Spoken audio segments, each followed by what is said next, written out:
Et la luna, mon ami Perrault, prêtez-moi ta plume pour écrire un mot. Ma chandelle est morte, j'en ai plus de più. Ouvre-moi ta porte pour l'amour de Dieu. Oh, howl, you dog. Howl the moon. Who cares if I sleep? Let him sing, it keeps him awake. Me too. Isn't that a French song about the moon? It is. Then why do you whine in French, you whelp of old Castile? You said your folks were Spanish. Beatles songs are international, old son of Chicago. I was writing a letter to my sister, and she used to sing that song. I hope she sings it better than you do. She does, but I'll be quiet. Good. Ma chandelle est morte, je n'ai plus de feu. It has absolutely no meaning, that song. It's completely without meaning, but excellent poetry. It's fine, but we just let the whole thing drop. They had every chance to make it good poetry, no meaning to worry about. We're going to have to move the tent, Victor. Those Moors, they stink like murder. The wind will change tomorrow. This is what it means, really, in prose. Out in the moonlight, my friend Perrault. Lend me your pen there to write a word. There he is, out in the street, you see, asking for writing materials. But then it goes on. My candle is dead. I have no more fire. Open your door to me, for the love of God. He's still out in the moonlight, apparently. Only now, he's worrying about modern conveniences and thinks maybe he'd better move in with his friend. The whole situation is baffling. Hey, Victor, are you really writing a letter to your sister? I really am. You know, as near as I can remember, I never wrote to my sister in my life. I'm not bragging about it. There are only three of us. We've been alone a good deal down there on Key Largo. Where's Key Largo? Florida. There's something climbing up the rocks. Hi, King and Shipping. Last time we thought it was the patrol, it wasn't. God, I'm hungry. This living is a hand-to-mouth business. I certainly miss my dinner when I don't have it. Give them the owl. Woo-hoo! Woo-hoo! Woo-hoo! Good, neat. Satisfied. That owl had an American accent. It's King, all right, but he seems to be alone. Now, why in the hell would you keep a poor guy all night shooting at the side of a mountain? Nah, maybe he can't hit it. There's nobody with King. No. Where's Shippy? Don't stand up there, boy. That moon's behind you. And that Greek profile of yours is visible at 100 yards. Get down. Get down, stay down, all of you. From here, you look like so many ducks in a shooting gallery. There's nobody between here and the road. There wasn't this morning, but there is now. I just saw two trucks parked south of the turn with their lights off. Somebody must have come in them. Where's Shippy? Oh, that's right. That was this morning, wasn't it? God, it seems like a week ago. That big gun laid one down right outside the village. We both dropped. Shippy didn't get up. He's in the hospital now, but he won't live. I didn't want to leave him alone, but I had to get your damn grub up. Is he conscious? No, and he won't be anymore. This is mostly dry pack, chocolate and biscuits, and there's one cut of salami. Ah, that's mine. Cut in 5 equal portions and distribute. 5? That's right, it's 5 now, isn't it? 8, 7, 6, and now 5. Yeah, we've been lucky comparatively. Whole companies have been wiped out. Not a man left to turn in a report. We're used to being lucky, and it hits us hard when somebody goes. You sure he won't come chewing up to talk? Positive. This is the goddamnest, loneliest mountain this side of hell. Well, take your section. Salami, whether it's 6 cuts or 5. Yeah, aren't we beginning to sound like a lot of drafted men with the choice between prison and front line? We volunteered, mind you. It isn't our fight, it never was our fight, but we made it our fight. We said that to each other before we came over here. We said that if a lot of good, healthy men don't die for Spain right now, there won't be any place on earth where a free man can live in a couple of years. Well, we're in Spain, and 3 of us are dead in Spain. We'll stay dead for the rest of the time. Maybe we'll all die and stay dead. The original proposition remains unchanged. Now, I admit it's getting pretty uncomfortable, and I don't find it very comfortable either. But if I can manage to keep my food down, maybe I'll stick it out. To say nothing of the fact that you damn well better stick it out now that you're here. Because if you don't, they'll stand you up against an outhouse and they'll shoot you. Well, I guess we all know the honeymoon's over. No, it's not that so much. It's mostly that you don't like yourself as much as you did, or respect yourself. But when you're in a fight, it doesn't matter how you got there or what you're out to get. You have to crawl on your belly and rip up the other fellow's guts just the same, and it does something to you. It's a stinking business, and it makes you stink. Nemo, quit talking and eat your food. You'll need it all before the night's over. But the worst is you don't know what you're out to get. We thought we did before we started. We said no matter what they do with their freedom, they have a right to keep it. But what if the first thing they do with their freedom is assert their right to put on chains? We believe in the rights of minorities, don't we? Sure. Yeah. Well, there's at least 57 minorities in loyalist Spain, all pretty sharp with each other, but willing to drop the arguments while they deal with Franco. There's anarchists, communists, leftists, rightists, leftist rightists, rightist leftists, socialists, leftist socialists, rightist socialists, anti-clericals, clerical communists, loyalist soldiers, police, crazy people, and once in a while just a plain farmer, all fighting Franco.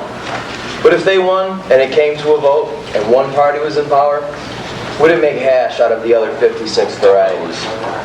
They're very intense about their politics, these Spanish. Once they get in an argument, they don't care how long they live, and they don't think it matters about you either.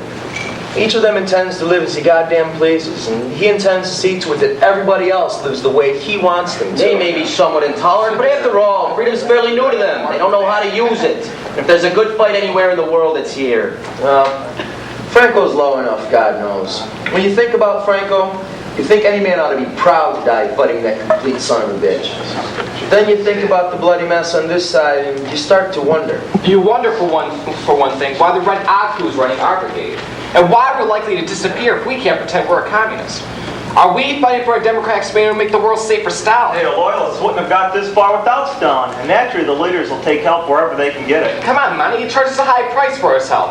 I don't like the Aku any more than Franco. The question is, would Spain even be free if the loyalists won? She won't be free if the loyalists lose, of course.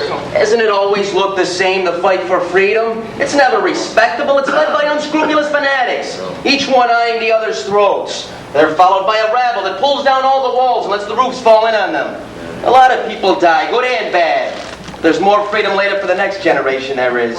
If you want a clean Armageddon battle, all the beasts of hell against the angels of light, you won't get that, not in this world. No, well, I'm not complaining, except about the food. Hey, look at old King. Over there in the moonlight, working away with the needle and thread on his gabardine. Hey, you big lug. Did you meet a girl in the village? And did she have black eyes? And did she find that hole in your coat? I'm not sewing. I'm ripping out. That's the first thing they look for. Your tag. How come? When you've had enough to eat, pack up what's left to go along. And then get out your own razor blades and start ripping off labels. For we're changing names and we're seeping out of here. We ordered out. No, but I led you here. I'm responsible, and I need to get you out. As you say, Commandant, here's to hell or Paris. But I prefer Paris. Yeah, remember, King, this is a democratic army, even anarchistic in spots. We want to know what's on your mind, because we have minds of our own here, all of us. Certainly. Take a vote. Listen, I was at that wine shop in back of the convent, waiting to hear how Shippy came out, when all of a sudden in walked two officers. They spread out their maps, they got right to work. They didn't see me, I was up in the alcove. Well, this is what they said. There's to be a general retirement along this line. Our ridge is being abandoned, and they're falling back 3 miles to the rear.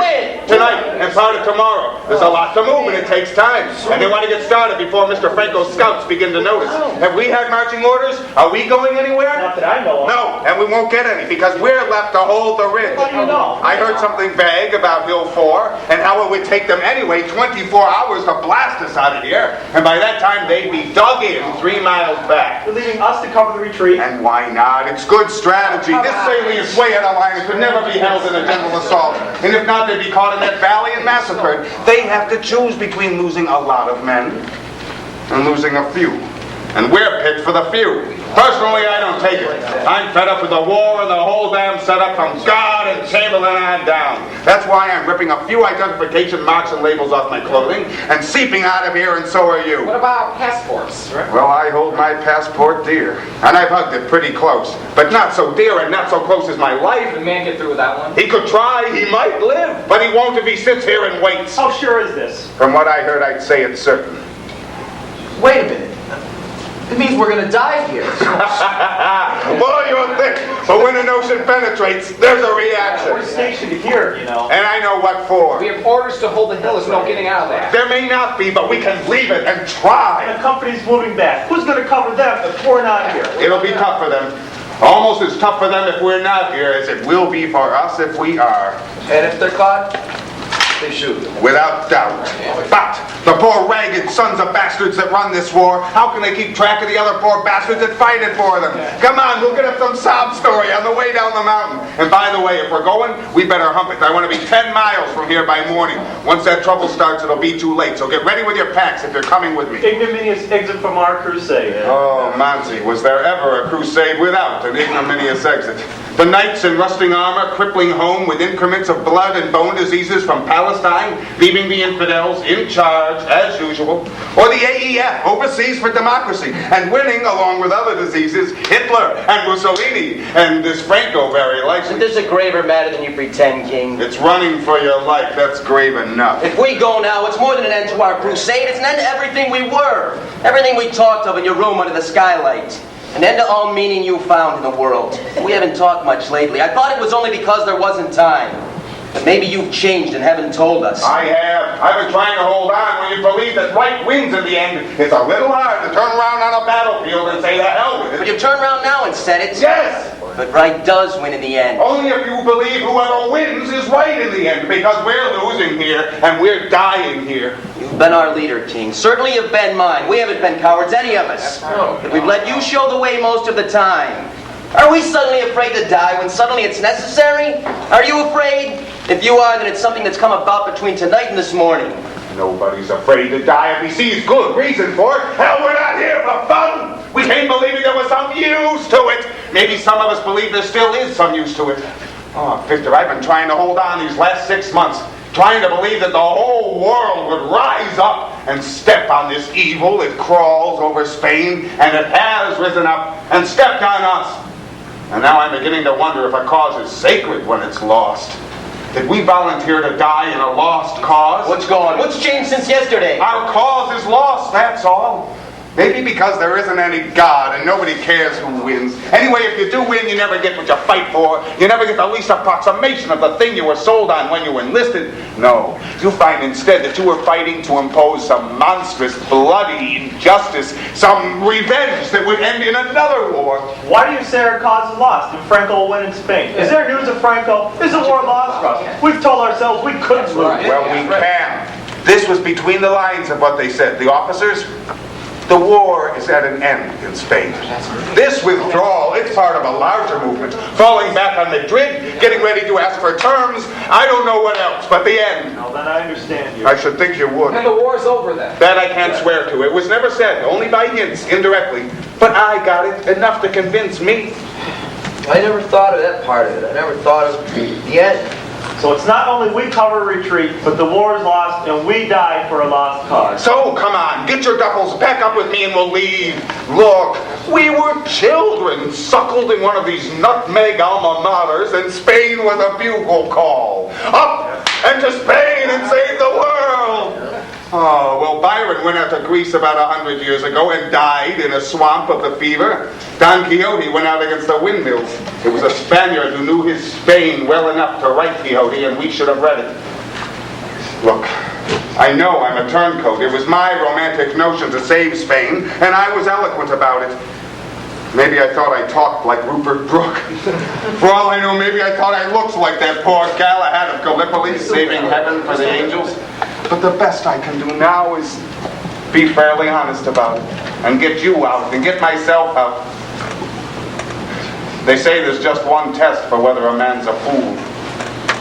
It's how long he lives and how well. Let's go, guys. There's not much to carry. It won't take long. Shall we pack? I guess so. And those 300 on the ridge to the south, if we're not here, they're caught. They'll be wide open crossing the valley. Look, couldn't we get word to them? Not before morning. Well, No. let it go. Is it decided? Yes. What can we do? Then I'll play anarchist tonight. I'll stay here. Alone? I like company, but if I'm alone, I'm alone. Don't think I blame you. You went into it for any number of reasons. Mostly perishable, as King says. You could leave and go on living, but I couldn't. I'm a Spaniard, or my father is, and all my blood and belief are in this fight here. I was brought up to think of Spain and freedom first in the morning and first at night. took the place of prayers with us. But that's because my father's a little crazy, according to the neighbors, and I'm infected. Not that I mind. But Cynthia, you can't stay here alone. Oh, yes, I can. That's the anarchist angle of this army. Every man his own captain. I can stay if I wish, and those who choose to go can go, so I'll sit here. But you can't hold them alone, you know. They'll walk right over you. They won't even pause. Well? Then why sit here? Why sit here and get yourself murdered? Because there is no God. What do you mean? Because the sky's quite empty, just as you said. The scientists have been over it with a fine-tooth comb and a telescope, and the verdict is no God. Empty and sterilized like a boiled test tube. But if there's no God there and nothing inside me I have any respect for, then I'm done. Then I don't live, and I couldn't. So I stay here to keep whatever it is alive that's alive inside me. It's not only the sky that's empty, remember. They've looked us through pretty well. And men and horses are pure chemistry so far as anybody knows. The soul has the same composition as eggs and butter. It's too late to change. I know what I live by and I'll die by it. It's more important than living. What you live by? Yes. Then what is it? Tell us. I'd rather not. If it's like any of the other faiths I've ever known, it's nothing you can put your finger on, or put into words, or put any trust in, and so it's nothing. Just a pocket of air up under the vest, and that's why it can't be stated. I have to believe there's something in the world that isn't evil. I have to believe there's something in the world that would rather die than accept injustice. Something positive for good that can't be killed, or I'll die inside. And now that the sky's found quite empty, a man has to be his own God for himself. Has to prove to himself that a man can die for what he believes in. Whenever the time comes, he's asked to choose. And it just so happens it's up to me tonight. And I stay here. I don't say it's up to you. I couldn't tell about another man or any of you. But I know it's up to me. Is it up to us still, after all the betrayals? After the game is changed on both sides and we're cheated no matter which way we turn? After the Russian secret police takes over our own brigade? After Munich, Czechoslovakia, and this last betrayal of Spain by France and England? We should know by this time. We've looked at Europe long enough to know there's nothing to fight for here. And if nothing you win means freedom or equality or justice, then all the formulas are false and known to be false. Democracy, socialism, Nazism, communism, dead religions nobody believes in.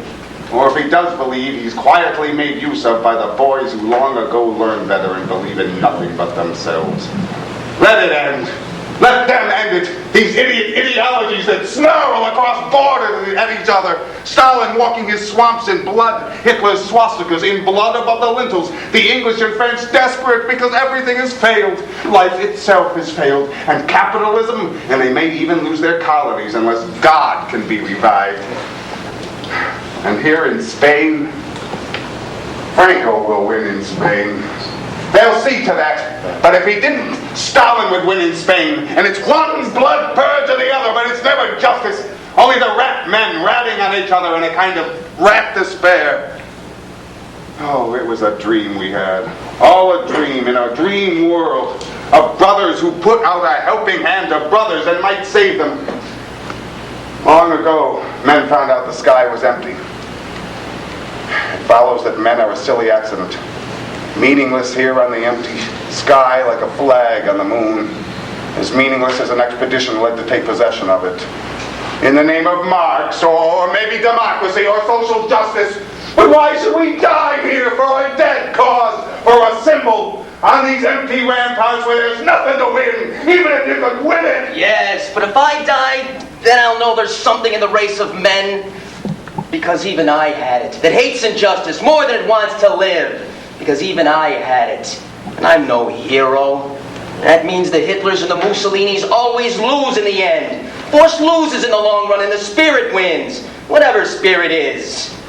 Anyway, it's the thing that says it's better to sit here with the moon and hold them off while I can.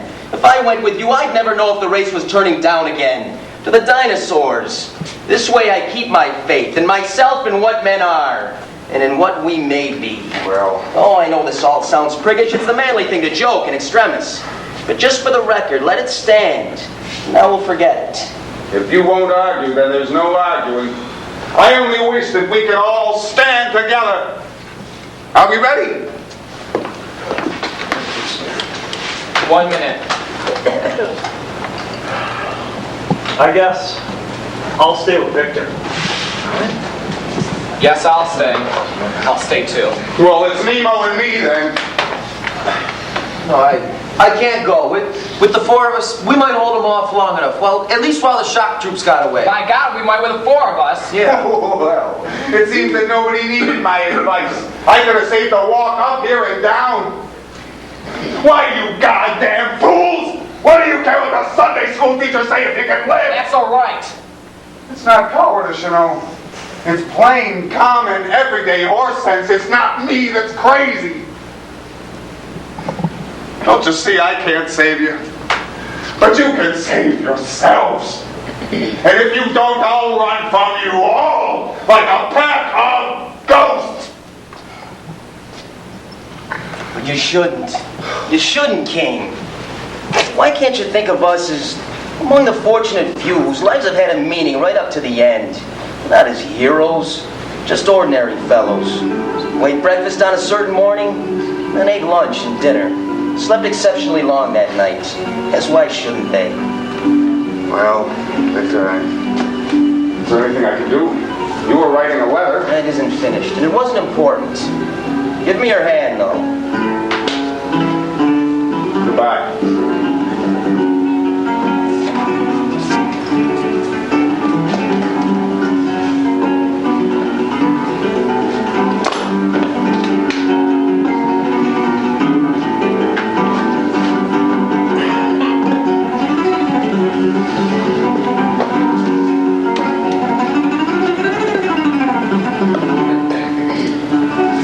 Doing what you believe.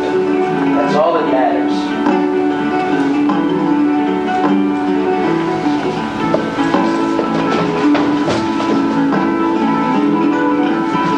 Has it occurred to you, here in the moonlight, that there's a resemblance between these Spanish mountains and the mountains on the moon?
Is your name Dalcalla? Rudolph Dalcalla, yes. Is this your place? Yes. I was about to ask you, is there something the matter with your eyes? I'm blind. Yeah. Huh. Well, I was about to ask you if you'd seen a couple runaway Seminole boys. I guess you're the wrong man there. Another thing, you have a son called Victor? I had a son called Victor. He was killed in Spain last winter, early this year. He was killed? Yes, sir. I see. Well, the reason I ask is there's something on the books about him. A charge maybe 2 years or so ago, giving aid and shelter and to run away from a road gang. But you say the boy's dead. I wish he were alive to answer for himself. But since I must say he's dead, and I answer for him. Who's hereabouts might have seen those Indians passing through? Oh, I'm Sheriff Gash of the Star Keys, in case you want to know. Sir, if you'll ask my daughter, she's here, I think. I heard her set the rake against the house. Father? This is Sheriff Gash, Allegra, wanting to know about some Seminole boys that might have passed this way. I haven't seen them. No, I've seen no one. I thought of a road gang, been gone about 2 days and a half now. Might have got rid of the stripes, but this time, one of them middle-aged but looks young, and one just a boy. I haven't seen them. No one's been by. Well, who's staying here? Any transit? Just one party. Professional people, at least that's what they call it. Now that you're here, Sheriff Gash, what's the procedure when a little group of professional gamblers rents up all the rooms you have, sets up their paraphernalia on the wharf, and refuses to leave? Well, what's the charge against them? They're gamblers and not honest. Well, they pay the rent? Yes, but they'll ruin our trade. They fleece the tourists and give the place a bad name. Haven't we the right to choose what kind of people stay here? Well, no. Not if there's nothing against them. Just at present, this whole county's lenient and wide open when it comes to any kind of gambling. No, ma'am, you've got to take what comes. But the games are rigged and faked. It's all mechanically done. They boast of having purchased the devices by mail. Show you the catalogs. Well, they're taking a chance, but that's their own affair. Now, I've got to be going, but you'll let me know if you hear those fellas. Yes, we'll watch for them. But before you go, one word about the gamblers. If you wish them well, if you have any personal concern, I have none. if you know anyone who has, then tell him they burned out their welcome here, and it's high time they leave the key. There's misfortune in the wind, particularly for Murillo. Well, now, you don't want them here, and I don't blame you. But that's hardly news.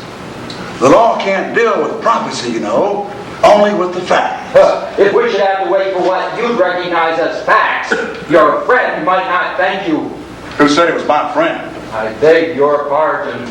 When you've information to lodge, produce it. When you start prophesying, it sounds too much like a threat. Good day to you. Good day, man. Very well. I'll tell you plainly. I think you take money from them. And that kind of talk doesn't make for friendship.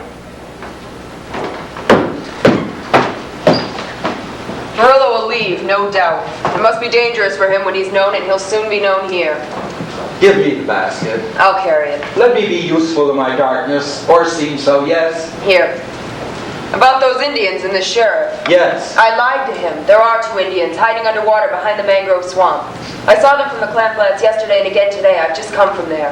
Well, that's God's lies, your mother would have said. And modern science is less and less insistent on the truth, seeing there is none. But we're so constructed, what with our antique conscience and whatever makes us blush, that we can't prevaricate without a sense of fear. It was worse than I told you. I put some of Victor's old clothes in a basket when I went for clams this morning and left them there out of reach of the tide. They'll find them because I saw where they've been digging clams. May they find them, and Godspeed to all poor fugitives. We have seen no one and nothing, and you were quite right to say so. And that's all clear. For a moment I thought it might be sacrilege to let his clothes go walking down the beach on some lost vagrant. They were all he left and had his shape still in them. It doesn't help to hang things in a closet and take them out on rainy days when you're lonely. I've tried that, and it doesn't help. The Indians are still there, still hiding among the mangroves? Yes, they must be. They won't dare leave till dark, only 2 black heads bobbing behind the roots. They won't be seen, even if there's a search. Would they do something for us? Would they do us a favor in return? I think they would, yes. I saw their faces. If I only had my eyes, I wouldn't need an Indian or anyone else to teach the sheriff. God, if I had my eyes. If I could see for you. You could take a message and leave it with the clothes. Truth is, Father, I meant to put some breakfast in the basket and take it down later on. What shall I tell them? Only that I must talk to one of them. Tonight, if it's possible. But go instantly. I must make it in the basket. Maybe that even a blind man can see beyond Good spot right here. Good spot right here. Yeah. Let's hurry up before the box gets there. We should just get everything on wheels. Yeah, well, set it square in the bolt holes or the nuts won't drop. Yeah, Bo, I know all about nuts and bolts. My uncle, he kept them a hardware store. I know all about nuts and bolts, Gagey, male and female. What do you mean male and female? Just like the human race, these nuts and bolts, Gagey. Male and female, created them. It's a technical description. Pretty useful in the trade. Some stick out and some recede, that's all. Yeah, well, pull them up tight because if they're loose, the control won't work. Heh, not much traffic. What there is Florida natives exploding along on 10-cent gas. Yeah, any liquid that's more than 10 cents a gallon, a Florida cracker just naturally considers it's a beverage and drinks it. Imagine a cracker on his way to St. Augustine. He stands beside the jalopy with a gallon jug in his hand. What? He says, do we pour it in the tank or do we drink it in pushers? Hey, listen, Winsome, how's about doing me a favor? What is it? Take a stroll with me down the Long Bridge and have a coconut rum with me tonight. One of those you can almost see the Southern Cross from Key West. Two of them you can see it, but you don't care. No, thank you. How long do you suppose it would take for a guy to make that day engaging? 2? 3 days? I saw the boss looking at that girl. You haven't got a chance. Mussolini? He better stay out of my way or I'll make a non-aggression pact with him. Well, anyways, if it's going to take more than 3 days, you might as well give up. We won't be here in 3 days. Mussolini said a week. Don't make any plans in this neighborhood. Yeah, what do you know? We're in trouble. Something wrong with the protection? Well, that's right. Look, there's only one thing you can't be protected for. That's right again. Who got it? You remember the big fella that lost all the expense money? He made a play at a boss's girl? Now, I didn't see this, and I don't know anything about it if anybody asks me, but I'm willing to bet he sunk out there 40 feet of water with a turn of steel clothesline around his arm, a bag of coral hung around his feet, and Schoolie's tropical fishes taking little bites out of his ears. Ooh, don't be so graphic. Well, I don't know anything about it from now on. Wait, you mean the guy came back last night? I heard a little drawl and a few other noises, so I say we're not going to be here very long. Nah, you don't know Mussolini. Now, he's been followed around like dead meat before and it never catches up with him. He never even worries about it. He wouldn't even think of pulling out on account of dead meat in the water. Yeah, well, I would. So would I. If you should ever think of going somewhere else, you let me know, will you? I've been thinking about it for some time. Hey, boss, look at 14. I got the wheels all set up, controls all right. Hi, Mr. M. How you doing? Listen, Corky. Somebody says you've been calling me Mussolini. Me, boss? Maybe in fun, just in fun. Just because you're the boss. Well, I don't think it's funny. The name's Murillo, in case you want to know. Yeah, I get it. And there ain't no castor oil in my family. Castor oil is probably good for reformers, but I ain't interested in reform. No, he's up for passive resistance. Murillo is. Just Mahatma Gandhi with his clothes on. Shut up. You hear that? Mild and amiable. Hey, Hunk. Did you hear a cartoon in? No, I've been watching the road. All right, good, good. Now, let me see this thing working this time. Tune your mouth down. You said it twice already, haven't you? What? Lay off the boy. He talks well, and he's good looking, and some of us like him, even if you don't. What do you mean by that? What I said. Listen, baby, anytime you want to start trouble, just put in your nomination. Haven't you got enough hanging over you now for no goddamn reason at all? I had my reasons. For no goddamn reason at all. And how long do you think anyone's going to stick with you with that around your neck? Jeez, what's the argument about? Damn if I know. Let it end where it is then. And this time, no more talk, you fool. Good. Only I still insist Corky has curly hair. All right, now, let me see this thing work. Spin it. Come on. All right, good. Spin it again. All right, now stop it on 7. One from the north. Walking.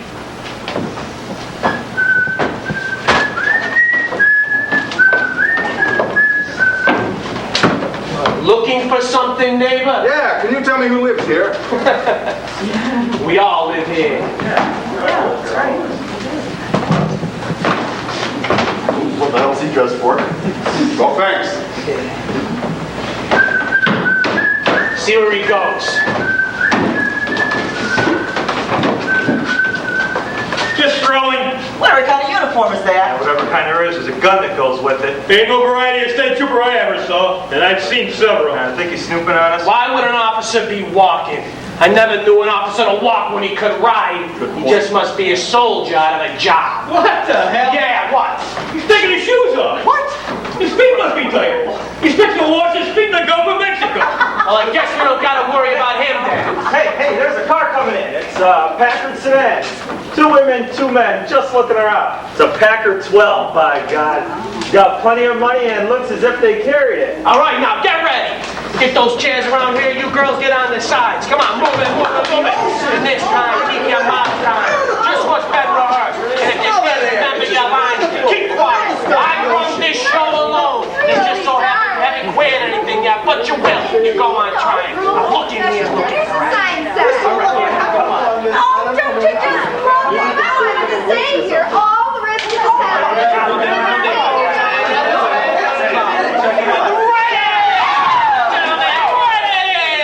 $45 to this gentleman and $50 to this gentleman. Correct.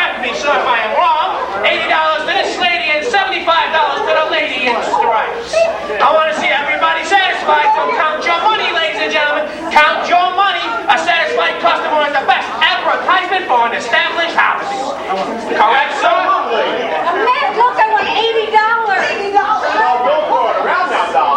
That's right, ma'am. Money shaved is money earned, as the old saying goes. The house is a big loser this evening, sir, but we play honest and we pay up in the end.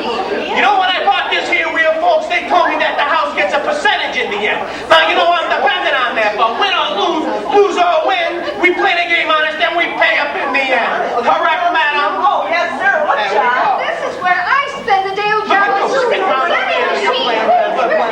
Wait a minute, wait a minute. Look at the funny homemade wheel. Please don't. Anyone else like to join in our backwards pastime? This, sir, is a wheel of fortune, the rural version of roulette, what they call in the gilded halls of Monaco. But only here we play it on a homemade contrivance, absolutely uncontrollable and absolutely honest. Anybody can win and anybody can spin it, as these fine folks will tell you. Round and round it goes like this. Would the lady like to spin the wheel? Come on, lady. You're playing red, I'm playing black. It only takes $1, lady. $1. Everybody can afford $1. Here's a lady put down $1, picked up 75. Here's a gentleman picked down $1, picked up $80. Everybody put down your dollars, put down your dollars. And just to make this a little bit more attractive, the house is gonna pay 5 to 1. 5 to 1. On red on the very first spin. That's right, man, you cannot lose. Everybody down, watch the wheel. Round and round it goes, here it comes. Round it goes, and play it! Come on, pay up in the end. Here we go. Round and round it goes. Now, would anybody else wish to join me on another spin? 5 to 1. Who's in on it? Experts and amateurs, we're losing money to the whole crowd. Hand over fist. I don't see how we could Exactly, man. You cannot lose. No, everybody got their money down. It's 5 to 1. You're playing red. You're playing black. Wish to play, sir. Right? All right, now everybody got their money. Watch the wheel. It's a good wheel. It's an honest wheel. Round and round it goes, and win it!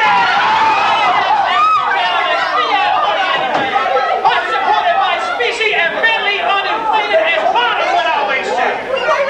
All right, now, who wishes to go on one more spin at 5 to 1? You only got $1 invested, and you can pick up 125. Here's mine. Put your money down there. All right, now, everybody in there's coming in. You're playing red, I'm playing black. Wish to play, sir. Not this world. Very well. The gentleman does wish to win some easy money. Would the lady like to spin the wheel? Spin it anyway. Watch it as it goes round and round, ladies and gentlemen. There are 3 times as many red spins as there are black. Round and round it goes, and sorry, ladies and gentlemen, but it's black and the game is 5 to 1. Oh, that's too bad, ladies and gentlemen, you know, because I took a liking to you at first, but there's nothing we can do about it. The game is 5 to 1. It came up black. Pay the house 125. What? Pay the house 125. I don't see that. It's a very simple game, sir. But to come up red, I paid you 125. But since it came up black, you pay me 125. Each of us? Naturally, each of you. Oh, but I don't see how this could happen. I don't follow you. I will pay the Jew, my God. I think you will pay, sir, because it's a perfectly fair and honest game. You came upon it on your own free will. You took my money without question. I think you'll pay. Yeah, well, I think you're a big dummy. Come on, get out. Sir, if I were you, I wouldn't make trouble. Because I've got a friend here, and I never know what he's going to do. Take your hand off my arm. Certainly, sir. But be careful in what you do. Because if you don't want to gamble, stay out of gambling games. Oh my God, it's a game. The whole damn thing's a frame-up. I advise you to pay, sir, before my friend here makes trouble. All right, I'm sorry. Here. I won't pay. What are you playing? I'll kill us. Let's get out of here. Come on, Barbara. Come on, dear. Let's get out of here. Let's go back to New Jersey. Look at this thing happening in New Jersey. Let's go back. I've got a sheriff about this. This is ridiculous. $400. Jesus Christ, what an Esteban deed. I'm going to get the sheriff to tell him about this. All right, now, give me the currency.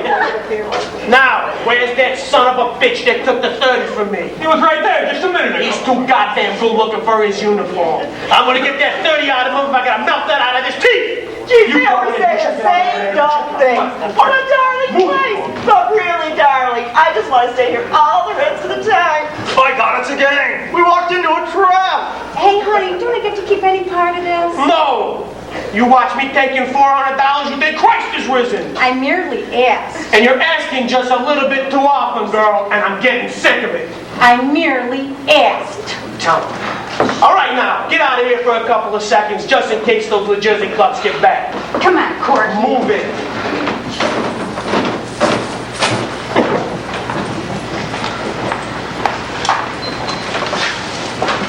You know, every time I look at you, I get all starry-eyed and impractical. For a thin dime, maybe 1/10 of a dollar, I'd put on a pair of overalls and go in the fishing business with your old man. Did you hear what I said? Yes. Well, did you take it in? You can't be as dumb as you are beautiful. That would be too good to be true. I understand very little of what you say. What little I do understand, I dislike. Listen, baby, tell you what I'll do. I'll cut your old man in on the gambling take. An honest 5%. That's more money than you've seen in your entire life. We like it here. We're thinking about staying on. There's plenty of it for all of us. If we could have got rid of you legally, you'd be gone now. But it seems the law protects you. It seems we can do no more than say that you're unwelcome. Well, you are unwelcome. And any percentage you might offer, large or small, would be quite unacceptable. Listen, baby, do you think there's anything that I want that I can't have? I'm only offering the pay because I'm a gentleman. But let's take a look at the situation, baby. Your old man's blind and you haven't got so much as a gun in the house. And if you did, you couldn't use it. I can have this place and I can pay for it what I like. And a matter of fact, I can have you too, anytime you look good to me. And what's more, I probably will. So why don't you just come down to earth and speak my language, and then maybe we can make a deal. You're mistaken about the firearms.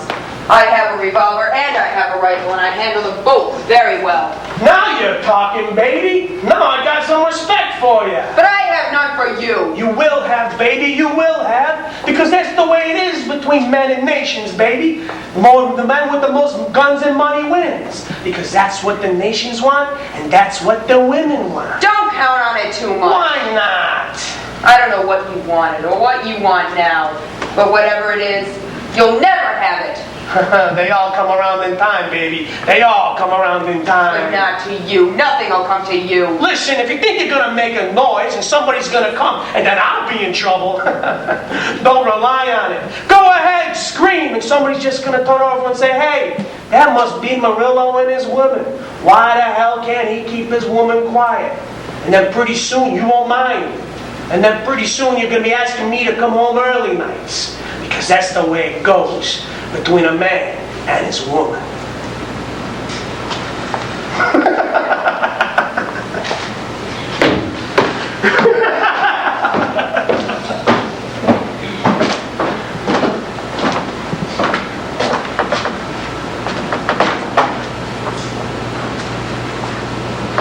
I won't trouble you.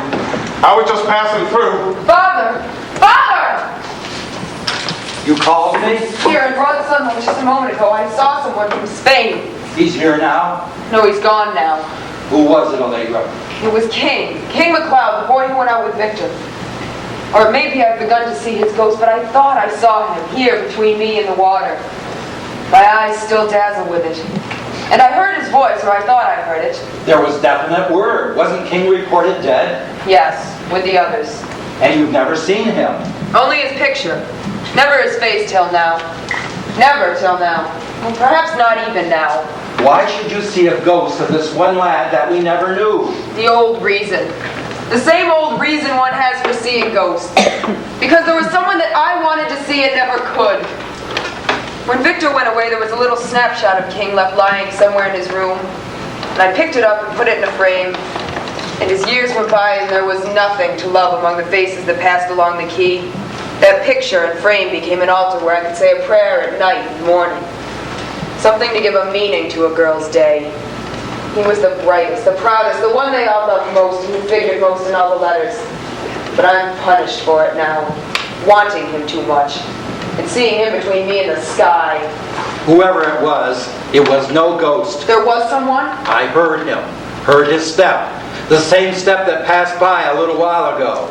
It's a man who played around with the gamblers and won money and quit and made them angry. But that couldn't be King. I don't know, but I know he's real and no ghost. Would you leave me here, just for a moment? Yes.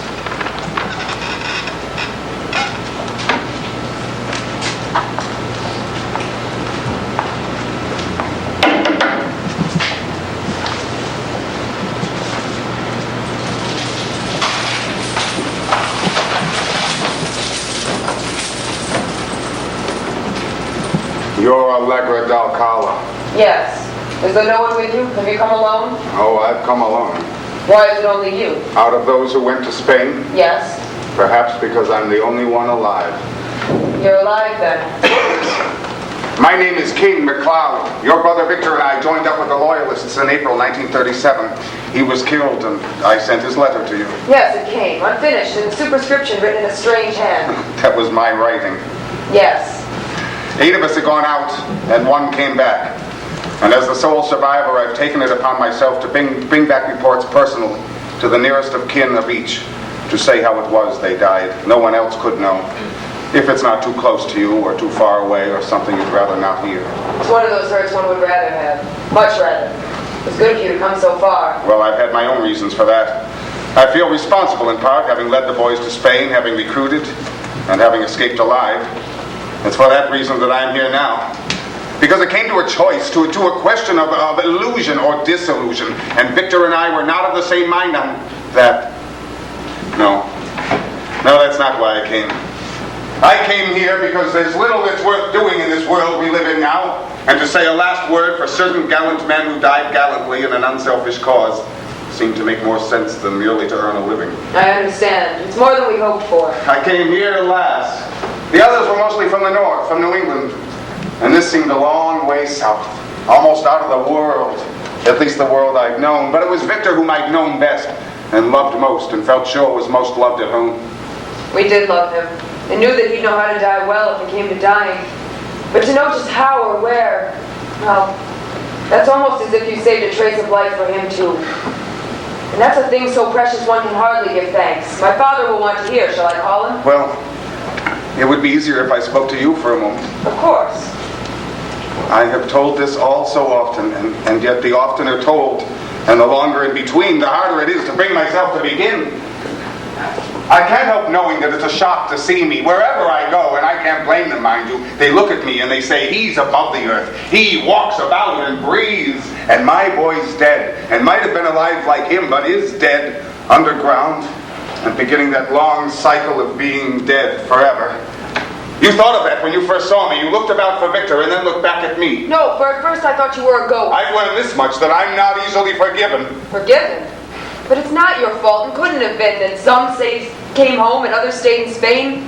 No one can hold it was. Have others been cruel or silent? Or only silent, for that would be cruel. The home I came to first was in New England. I can see it now. The elm and the honey locust and the sea. And I watching from the red diner across the common, afraid of the blind door. But then after that I looked them all up, one by one, the homes of all the boys that died there on Hill 4. Only each time it took longer to steel myself, and I'd wear my shoes out, pacing up and down across from every house. But then suddenly I'd go in and tell them, one by one I told them all, how the boys came to die and how I was alive, and I could see now it was natural they'd give me little thanks. Because there in New England, a man goes down with his ship, or he's not a man. Until at last in the end it came down to Key Largo. I had some reluctance about deciding on so many miles alone on foot, and I hesitated, but then a month ago, I saw buzzards along the road I took, and the pine was slashed for turpentine, and I knew I was headed south to see you. And then I left the pines and followed the palms and watched the moss grow thick and the shacks grow thin, and came on down the Keys.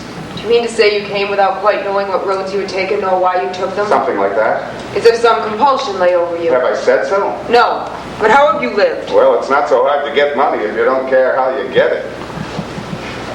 This is a story that harrows you to tell, or if you're weary, you would find it easier later. Come in now, be our guest, and let it all go till evening or as long as you'd like. Victor wrote me about you long ago, and there's nothing that you can say that will alter your welcome. Well, I'd better say it now then. It's only fair to tell you that there was an argument that night before the last battle, and I held that the war was lost, and everything was lost, and it was better to abandon Spain and save our lives, and it was true. We lost, and the war's lost, and the others are all dead, and they might be alive if they followed me, yet Victor said I was wrong, and even now he'd say I was wrong, and that's what tortures me. But why should you be tortured? When men differ, they must follow what they believe. Victor believes someone would have said so. Yes, he said so then, and over I say it to myself, that I meant their good and mine, that I tried to save them, could have saved them if only they followed when I left the lines. And it was true. I was cool and sane and chose to live. But some insanity came over them there in the moonlight, and they chose to stay and die. They chose it, and all I could say meant nothing to them. Why should I feel a guilt or be looked upon as guilty? You shouldn't. No, and yet I do. Something within myself accuses me. They accuse me, without warrant, without reason, day and night, incessantly, till I look at a bed as something where I can never sleep, till I look at a road with horror as something I must walk along forever, followed by the dead. Will you forgive? This is just raving. There was something said or done that tortures you. Something done, perhaps. And if what you seek's forgiveness, then pass it over in silence and consider it forgiven. Forget it utterly. It won't help to remember some fatal awkwardness. But I must say it, and say it honestly, and then wait to hear a verdict from you. Shall I call my father? No, not. Yes, do call him. He must hear it now, or I go through it again. I'll put it off while there's excuse, but call him. Father.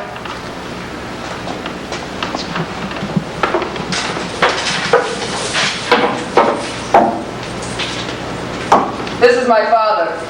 This is King MacLeod. You're welcome, sir. You lost your eyes in Spain? How did you know?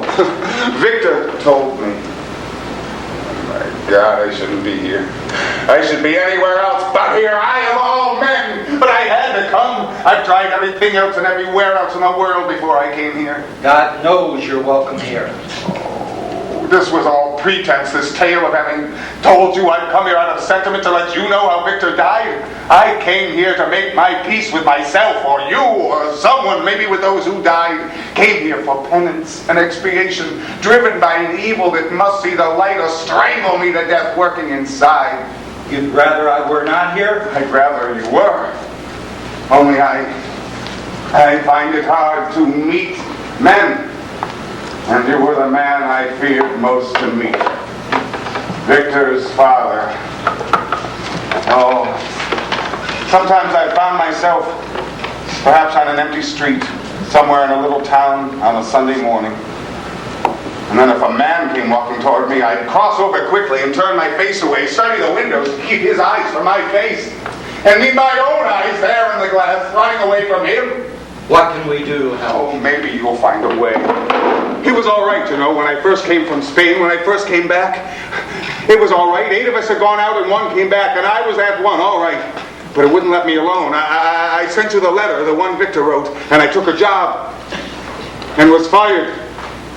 For this thing was on my chest, and I had to get it off. Money or none, shoes or none. And I've been going ever since, from one address to another. But no better. Worse, if anything. But not insane. Remember that. Not shell-shocked. Perfectly sound. Except for a little trembling in my hands. But I can't stand men! It seems that I'm allergic to the race of men and their women. Damn them when they talk. I hear them talking in the comfort stations. I hear them talking in stores. I walk 3 times around a block till the fellow who gives his service is giving his goddamn service someplace else. And I don't have to hear him say, "Thank you, sir. This way, sir. God bless you, sir." And I don't have to see him smile, that comfort station smile. Until I get desperate. And I think, by God, they're all of them thin-skinned. Only they make an effort. And then I gird myself, and I barge in, and I say, "Hello, street partner, give me a cup of coffee. Hot damn, what a day, huh?" And they all come back. Boy, oh boy, what a day. What a day. That's how it was when I put my dollar down with the gamblers there. I must do it somehow. I must begin. I must speak. I must learn again how my voice sounds. And I must practice a little before I speak to his sister. But I'm afraid, too, of men. No, not as I am. When I left Victor there with the others on that hill, I went to an orange grove and a pasture in the valley. And then I climbed the cliff beyond. And from there I could see the enemy playing star shells over the ridge where the boys were. Getting ready to attack, not even waiting for dawn. I couldn't stand it not to be in the fight, so I headed back to join them, but it was too late. It was done like lightning. Before I was down that hill, Franco's men had lifted over that ridge and come rolling through that valley in a sheet of steady flame. 10,000 of them stood out of 300 or 400. Never stood a chance. Anyway, they were caught, trapped there between the hills. When I came on them, it was still moonlight. And the enemy had gone straight on, leaving them lying there. 300 or 400 faces draining white under the moon. No prisoners, no wounded. Everything made certain and sure forever. For that's Franco's way. But then when I came up Hill 4, I found the boys there, with a ring of dead in front of their machine gun. And the boys dead too, lying in that dead white light from that dead moon. I gave them what last rites I could to keep them from the buzzards. And then it was morning. And I was a prisoner. And what comes next you won't believe, and I don't. But I fought the rest of the war out with the insurgents. Join them? Join the insurgents? Just so they wouldn't kill me. Something broke inside me, my nerve, maybe. I had to tell them I was one of them. And then there was no way out. I was willing to eat dirt and be damned if I could live, and I ate dirt and I am damned. So now you know me. I deserted and left my friends to die alone. And fought on Franco's side, and I'm alive, and better men are dead. That's why I came here, why I've gone from door to door. Not because I was wrong, not because I left the fighting when the fighting was no use, because I was right there on Hill 4. But once, having saved my life by slipping away, there never came a time when I could say to myself, make a stand here. This is too low, even to save your life. This is too low.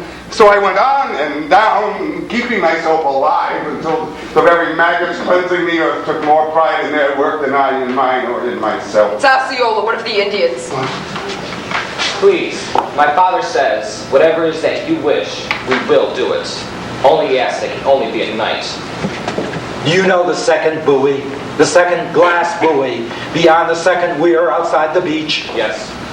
There's a body sunk beside that second buoy. It's not my murder, mind you, but I'd like to bring it home to the man who did it. If you'll bring up that body tonight when the tide turns and disengage the weights and let it float to the bar below, then that's 10 times overpay for anything you've had. If you can't do it, if it's too hard, why then, it's too hard. And forget I ask you. Do you understand? I understand. Then don't be seen here. Every minute's a risk. And that's the whole story. And still, I don't know why you're here. Because my mind says even now that I was right. That I should live. That one is better living on carrion, beast among beasts, than dead in the earth's shell. But I have a demon that lives deep within my soul and cries out day and night that I should have died before I gave the lie to why I was there with the rebels. This demon tore me inside, saying, very well, let them decide it, those whose boys died on Hill 4. Tell your tale to them. And if one answers, yes, it was well done, then lift up your head and go on. But they said nothing, and the demon drove me here. I have my own demon. There was some kind of hell took fire in me when I was young in Spain that sent me out to fight against the tyrants of that day in that sad country. To give my youth, and then my wealth, then my eyes, then my son, to trap the rats who ate my country to the bone. Yet now my country's dying. and the rats feed on the carcass. And you've come from there, from where I left my eyes and lost my one son. And you fought there against us, accepted life and took money and took food and slept there beside them. God knows in what blood your feet have walked. God knows who's dead by your hand. I struggle to hold out my hand to you, but the demon of my youth says no. He's your enemy by blood. Let him die and go before you touch him. As for Spain, the Moors held Spain for 800 years one time and thought it was permanent. But we took it from them, and we'll take it back again. I knew you must say it. Whether a man should live when his own demon cries out in the night and drives him across the hills, and his bed becomes a torture, and he fears men's eyes, I can't tell you that. If he still finds it palatable to live, then I can't answer. I hadn't hoped to have your friendship, but I'm desperate too, and I won't go yet. I had another hope I'd never admitted even to myself, but all the way down through the south these months, I've been remembering what Victor said in a long night in Spain about his sister. Now, there was no one else in all the world to whom a man could go with a man's crime and say, I did this, and get understanding for the lowest he could do, get even forgiveness for what a man does and never dares tell. He said her name was Alegre for the town in Spain where she was born. And you're Alegre. Yes. Well, here's something else to forgive me then. Out of an outcast life, out of a desperate loneliness and fear, with no God to pray to, and never having seen your face, I have dared to love you. Have even imagined you from knowing Victor, and I find you as I knew you'd be. Never saying it, I've put what little hope was left on you and kept on south toward you. Now you owe me nothing except a parting curse, and I ask for nothing. But I have said it at last and said it to you, and if I said more, I'd go beyond all begging. Why must you tell me about this betrayal and then about this love? Why should you tell me and make me live through it too? How could a woman love you? We're all less for it. The whole world's less because of what you are. A woman can hesitate forever, but a man has to be something sometime, bright and clear. Like a plowshare in the sun or a mountain above the clouds. But look out there, the dusty roads go trailing away into the sun, east and west. That's where I live, on these interminable branching highways that reach on out into nothing. Don't go yet. I'll take any kindness, any usefulness, just to be wanted. A shadow of the welcome you gave me when I first came. Say if you will. It's safer for my daughter if you stay. We're alone here and beset. Yes. Yes, the gamblers. Then I am wanted. Aha! That's better than nothing. I came here to be cured. Maybe even to be forgiven. I can't have that. And yet I can look them in the face now as I couldn't before, having told my story and let the winds blow through me. Will you stay then? And we'll try to forget that any of this has happened. You're tired and you should rest. It's all too easy to lengthen out misery. You have your own misery? Yes, I have my own. If it's only love, it's something you get over. One can get over love, or any kind except for someone dead. That doesn't end. For someone dead in Spain? For a boy who went to Spain and won't be coming back. One of the leaders with a beauty on his face that comes to a man from being more a man than other men. What was his name? Never mind. Oh. Why are you shivering? Oh, just the cold winds between the worlds. And human footsteps. Excuse me, I have to get out. Hey!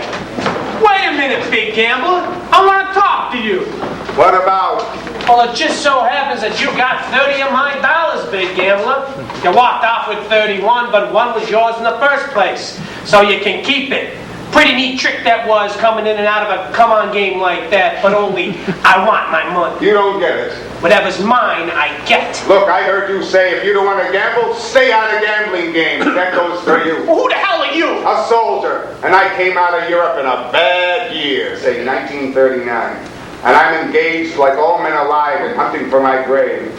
No doubt I'll find it at the foot of some rainbow, or right here where I'm standing, by the way you look at me. Only I carry a gun and it's loose in this holster. So why'd you get into my game and walk off with all my money? I needed the money and you didn't, and it was easy to get, and so I took it. Look it! I've been in this business 15 years and nobody yet's walked off with my money! No, then this'll be new for you, Morello. I know your kind. I've known a dozen like you, all up and down the fairs and carnivals, sneaking into town and sneaking out, setting up three-card Monte and then disappearing like a bad smell before they can lay their fingers on you.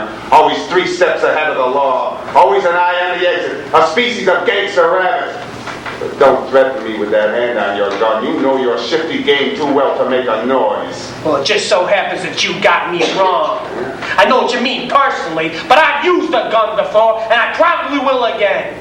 It gets to be kind of a thirst, and I thought a soldier might knows what that means. I want my money, and I want it now! You had your chance to shoot, but you didn't do it.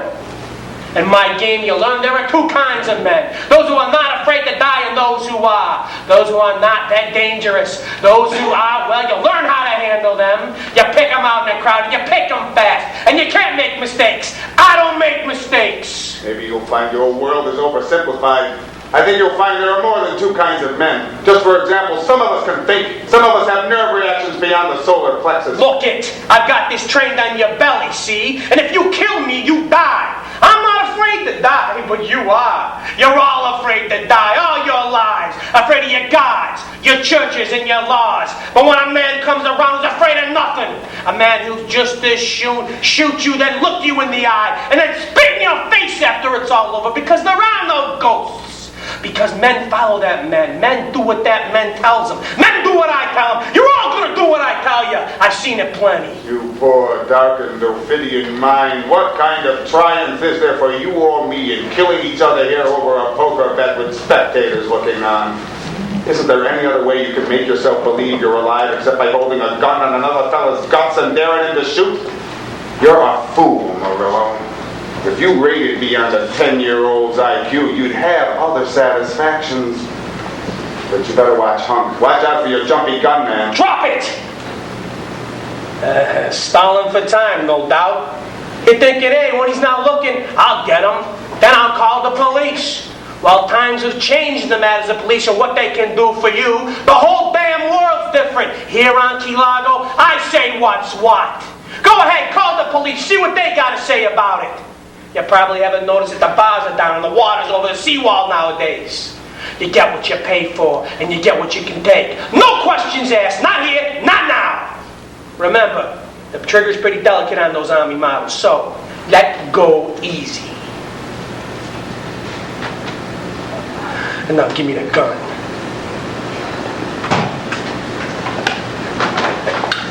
And now give me the money.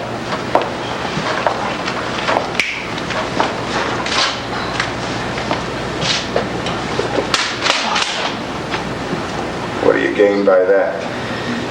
$30. Go ahead, take your gun. I don't want it. There's nothing you have that I can't take. There's your champion. There's your hero.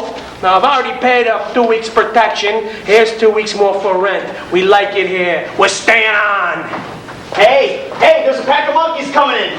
2 men, 2 women, Packard sedan, flash tourists. All right, now, get ready out there.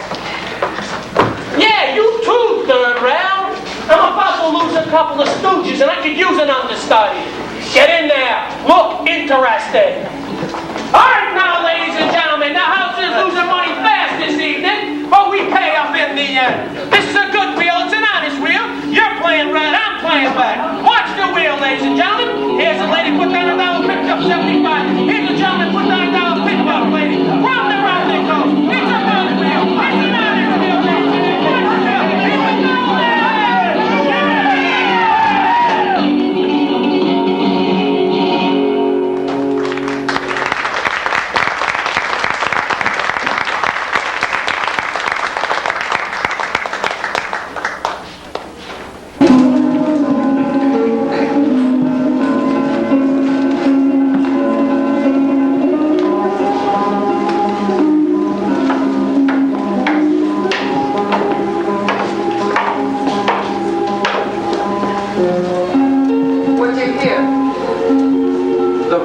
of our guest, a man sleeping lightly.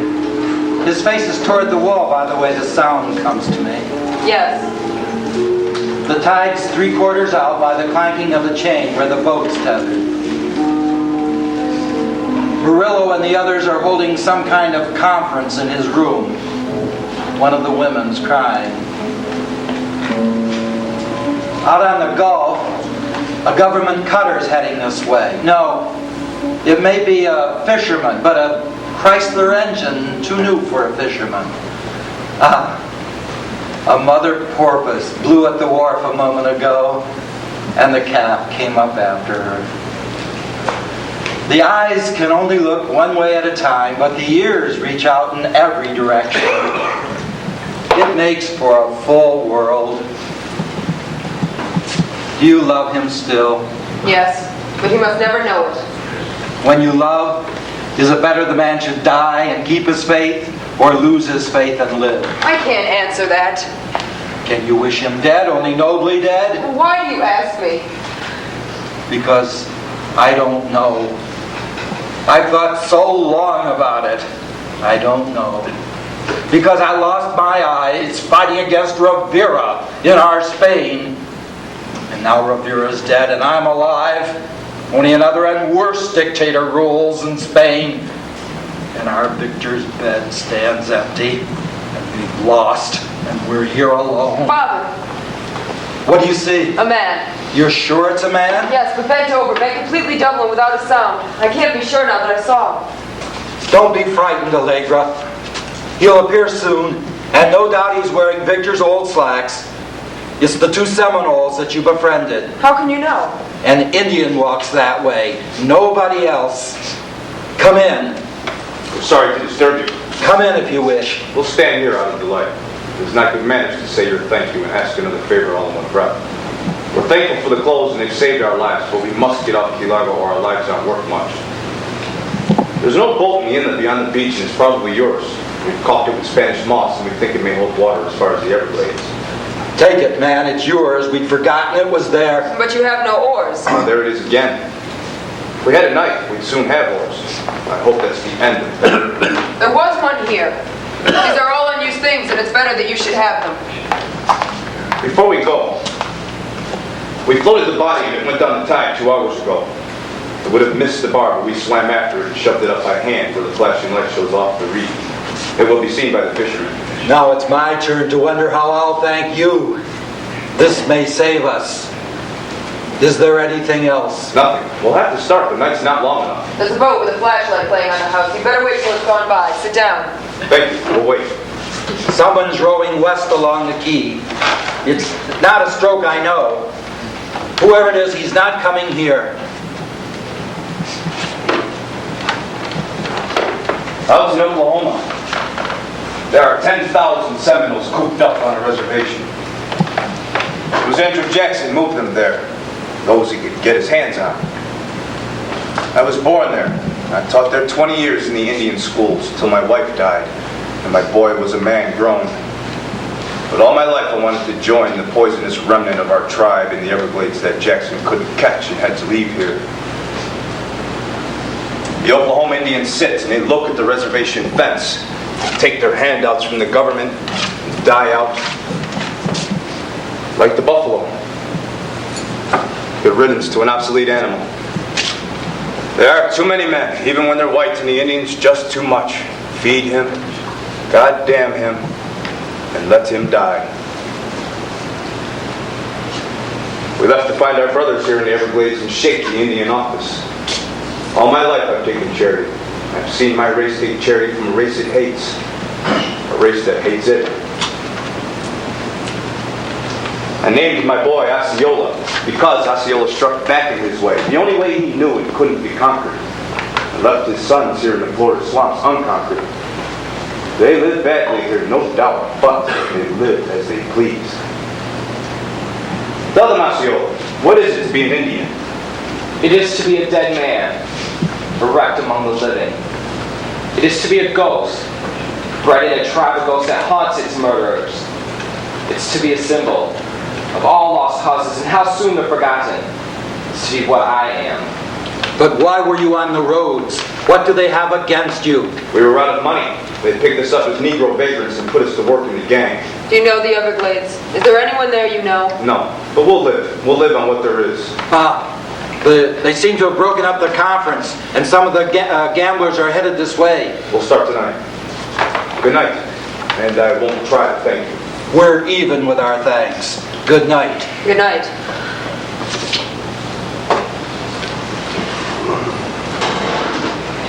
The Everglades. Yes.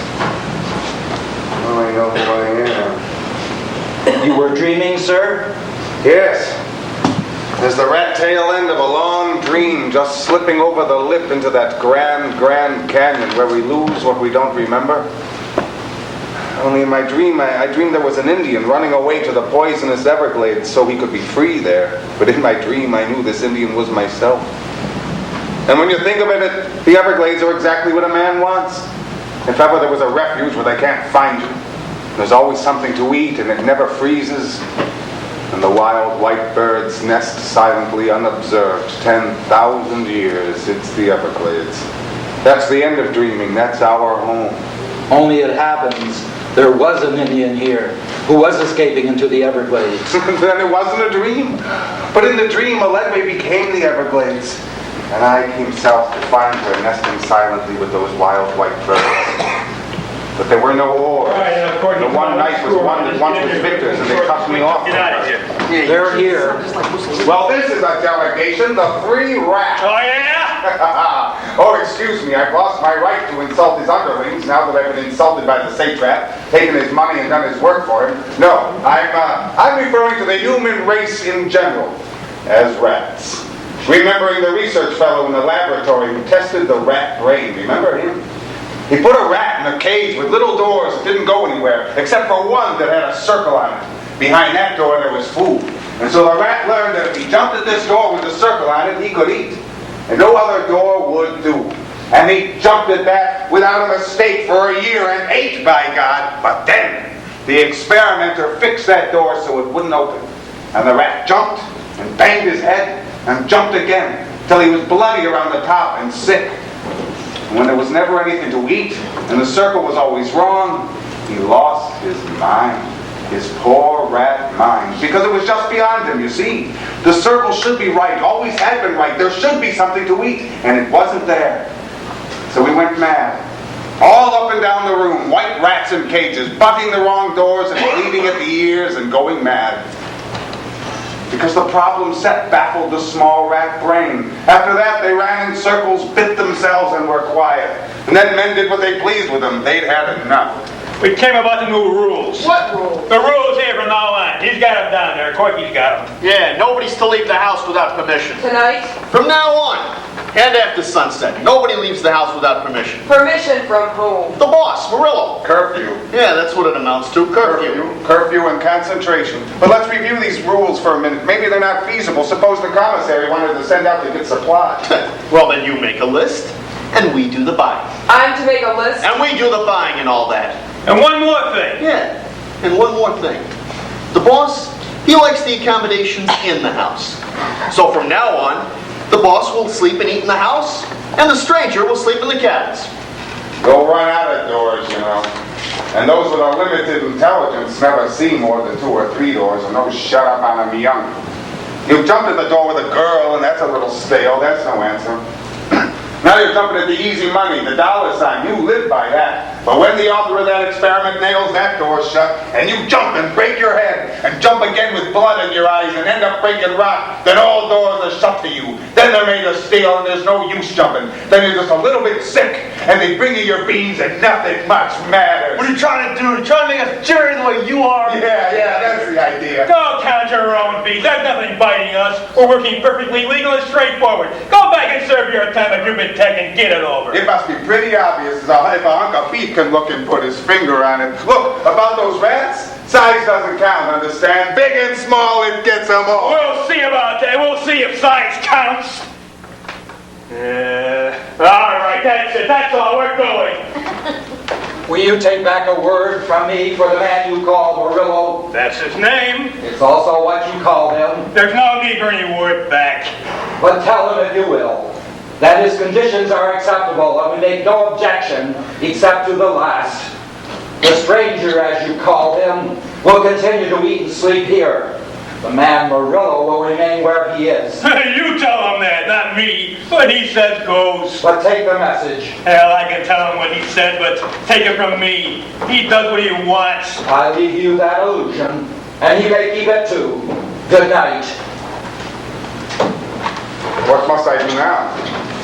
Sleep in your bed, because it's yours. But you see what you've done. It was done deliberately. Yes, you accepted the conditions, only that I'm to eat where he wants to eat and sleep where he wants to sleep. He won't sleep here. Don't think I won't stand and do what I can against him. He wants Allegre, and my blood can burn in me like yours when he looks at her. Burns in me even now, and I can feel it. But how can I explain? If it came to dying, I don't trust my brain. My busy, treacherous, casuistic brain, presenting me with scientific facts and cunning reasons, separate from myself, separate from my will. It's a traitor brain, an acid eating away at all the fates by which we live, questioning all the rules, leaving us naked, bare white animals without poetry or God. But say these things. I've lived with the worms so often, and ran away all the time that my mind is trained to find excuses, like a poacher's ferret underground, finding a warren, sleeping with the bodies in the rabbit holes, and then forgetting the master above ground. But if we ask too much, it's possible for a man to slip away and go to the west and hide in the shadow. No, I wouldn't do that, and I couldn't do it. But could we all go together, or are we watched? We're watched quite carefully. Well, if you stay, then I must stay. Then it won't come to dying. If we can only hold him off this evening, someone will find the evidence on the point, and Murillo will move on, perhaps even tonight. The mullet fishermen are out at night this time of year. What does your mind think traitorously underneath sometimes to betray you when you're in danger? I can't tell you that. Does it begin by saying that we live, all of us, on illusions? That we live and lay our lives down for things unsubstantial as a sunrise or a rainbow? It begins like that, yes. Then I have it too. It's not peculiar to a soldier on a spade or even then who left the line against orders. It's all of us in this age of dying fire. But do you wish to live by truth or by illusion? By the truth, always by the truth. But that's an illusion, because by the truth no man can live at all, even a day. And one by one the illusions wear themselves out. I just came by to say that Kalani's leaving tomorrow, sorta shearing off. And Corky, too. So now it's permanent for the both of you, and you work tomorrow. All right. And it just so happens that you want to hear it from me, that I'm moving in here tonight, and you're moving out, sorta synchronized. If there are any objections, I want to hear them now. Oh, are there any objections? Are you too good for the cabins? No, sir. No, sir? Hell, do you still think you're in the army, hombre? Well then, if there are no objections, then when do I move in? Because I go to bed early. Look, I'm not supposed to be here. I'm supposed to be dead. And I've got reasons for traveling under a name that's not my own. But I'm Allegre's brother. My name's Victor, and I'm back from Spain, and the only extra bed in this house is mine. And so I can't let you in here tonight with my sister, not without trouble. Now, you didn't know this. Nobody knew this. And I can't hold it against you. But a man's sister is his sister, and he's got a right to say, hands off. I didn't know that. Well, if it's as you say, and you're Victor, and she's your sister, hell, I know how it is. I had sisters of my own. Nice girls. Went to school, got married, asked for money sometimes when I saw them, but not too much. Respectable girls. Where were you born? In Alegre, Spain. That's your sister's name? Alegre, yes. When did you come to this country? In 24. Where are your passports? We had none. We came in through Cuba in South America. And he's your brother? Yes. What's this young man's name? Victor. How tall is he? 5'8". What's the color of his hair? Black. He's got a scar on his face. Where is it? He had no scar when he left here. What's the color of his eyes? You should have told him that before you lied to me. You're no more Victor than I am. Julio, come out here a minute. What for? I said come out here a minute. Listen, you give orders with your own money. Let me finish with them and then I'll talk to you. Well, that's all right, Murillo. I can talk in here. Would you maybe like to know what we found today, Murillo? Washed up on the bar with a gag in his mouth and tied with wire? What? The road gang boss. Been dead about 24 hours. Seems he was tangled with a crayfish line. Who? The boss of the road gang that disappeared yesterday. Oh, you might know the fella, Murillo. I heard some talk. He was seen here gambling yesterday sometime, and there was some kind of quarrel over the game and a woman. Not that I know of. I can't keep track who gambles. Well, I wish you ever did it. It's something deep enough so he didn't come floating around to cause a stink. We've got a body, and it was certainly murdered. And when a man's working for the state and drawing checks, you can be damn sure he's got connections somewhere. Or there'll be an investigation, and it'll come to me. Why, they had to swear on extra deputies. And didn't I have enough to explain without explaining murder? Well, don't look at me. It's not my murder. I didn't say it was. All I said was, I wish whoever did it had sunk in deep enough so he didn't come floating up in my territory. Sam! Come in here, please. Yes, sir. Sam, take these three here and hold them on the porch. Play all of them suspects. Go out on the porch, please. Well,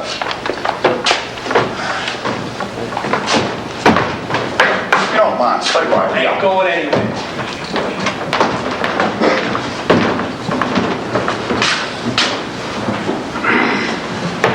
You're serious? You're damn right I'm serious. For what for? You're not accusing me. It's not my business to accuse anybody, mind you. But I'm supposed to make arrests of suspicious characters found near the scene of a crime. Well, I hope that I'm not a suspicious character. Get me right, Mr. Murillo. What I think about you or anybody here don't matter a damn. But if other people think that you should be arrested and I don't arrest you, then I begin to worry about my job. You have to hold the votes to get re-elected sheriff. And most of the time you can play along and it's easy. But when there's murder, you've got to watch your step. For they're watching you now. And they're watching me. Then I shouldn't be here. That's right, you shouldn't be here. When anything suspicious happens, you should track it innocent or guilty. For your own protection and mine. The trouble is, this stink is bigger than you are, and bigger than I am. And you are right here in my hands, and the deputies want to know who you are. Then I gotta get out of here. Oh, no, you're not going anywhere. Not now. But while you on in Alabama or Georgia, gripes the hell out of me. You could have been there easy by now. Well, I had something particular here. Oh, yeah? Well, she must have been pretty. Are you holding me up for money? Look, son, if I take my hand away, you'll never get off this key. You won't get 50 yards. I wish I could get you out of this and into Cuba because you're around my neck. And you'll cross me up if you ever get in court. I wouldn't say that. Well, I would. But for Christ's sake, pin this on somebody. Meaning who? The Indians. The ones you saw this morning, the ones you were hunting. Where were they running to, and then where were they running from? From their own gang, from the fellow that was killed. Then you stupid ass, they killed him and ran! It does no good whatsoever to pin suspicion on two runaways that we can't find. To get you out of this, I've got to arrest somebody. Now find those convicts, that's all I want. And I'll say they murdered him and escaped, and it'll be perfect. They were here. But I couldn't find them this morning, I can't find them tonight. They were here this morning. They were, when? Not about a half an hour ago. Now look, boy, it all hangs on this if it's accurate. Hell, Corky saw them, they came right into the house. They came in? Yeah, stayed about a half an hour. By God, that gives us something. Yes. Yeah, that gives us something. Before I call them in, who's this boy? Says his name's Victor. Says he's the old man's son. Says Allegra's his sister. Hell, that's just to get me out of the house. It's all right. Let him say it. Let him say it, Victor. Right. Bring him on in, Sam, please.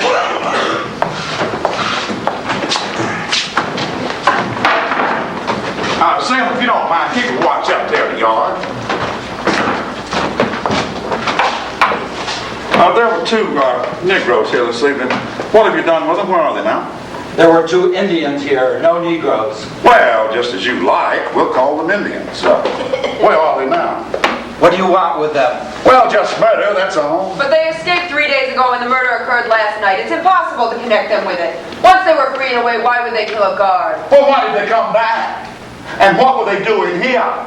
And just how much do you know about it, sister? You told me just this morning that you hadn't seen them. This is this evening. Yes, but I don't trust you. And there's one among you who was cited on a charge like this before. Your brother Victor, aiding a getaway. Is your name Victor? Yes, sir. He said it was Victor not 10 minutes ago. It's a good name. He better keep it. Yes. I'll remember that too. Now I'm beginning to see a little daylight here. Now I think we're going to get somewhere. The Indians did the killing to get away, and Victor helped them. On that theory, he's an accessory and can be charged, so that's one in the bag. He returned from Spain only this morning. The murder took place last night when he wasn't here. And you told me just this morning that he was dead. So when and where he came and what he was doing when the murder happened, whenever that was, and I don't know yet when, that's all to be explained. Then I'll explain it. You have no need for suspects, because I know the murderer and what happened. The gambler Murillo, who sits there in that corner even now, where I can hear him breathe. This man Murillo, by God, I should have learned to shoot by ear. Surprised the road gang boss and the girl who's called Killarney. And struck him over the head. Tied him with wire from our clothesline. He made Killarney help him, and they dragged the body to the rowboat and towed it out into the Gulf some 50 yards or so, and loaded the pockets with stones, or so I judge, and let it sink. God damn it, who told you that? Told me? I knew so well where you had sunk that body that today in my direction it was fished to the surface, freed of weights, and floated to the bar below where it was found to use against you. Damn it, I say, who told you that? Well, you cannot see. You're as blind as He's drawing you out, you luck, and you follow the trap. Where did you get this story? Can you substantiate it? I hear better than most men see. You mean you heard all of that? Heard it just as I said, and know what happened. Oh, well, that's not evidence. Well, that could be manufactured by the yard and no check on it. Why, no court in Florida would take a blind man's word for a thing like that, and no court should. Not unless there's corroboration, and there isn't any. But we know who's guilty. Oh, do you, lady? Now that's to prove in court, according to court rules. I'd like to hear some more of this story of yours. You said they fished the body up and set it afloat, and you told them where and how to find it. Who were they? I can't tell you. You don't know who they were? Yes, I can't tell you. Well, I think I know. From what I hear, there were 2 Indians here today. Is that right? And they fished the body up and set it afloat.